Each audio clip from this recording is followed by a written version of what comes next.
तथ्यटी भल लगे तेबे आपण माने लाइक करंतु, कमेंट्स माध्यम किछि कमेंट्स दियंतु। जदि चैनल टी को सब्सक्राइब करना तबे सब्सक्राइब करनियंतु, जहा फल नुआ नुआ तथ्य विषय आपण माने जानि परिबे।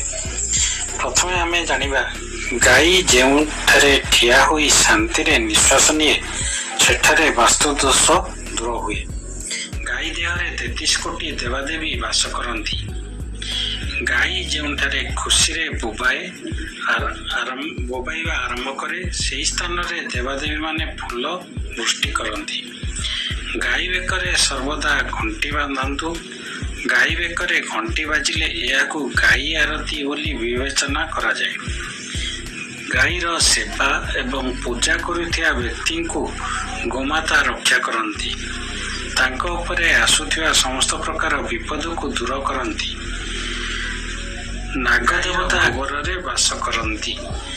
सेहीपरि देवी गंगा गोमूत्र रे वास करंती। घर दुकान एवं मंदिर परिसर रे प्रतिदिन गोबर घसी जालिबा द्वारा परिवेश पवित्र हुए एवं सकारात्मक शक्ति उत्पन्न हुए।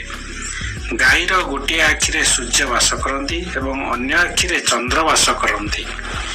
गाईर एही पृथ्वीर एकमात्र जीवंत देवता।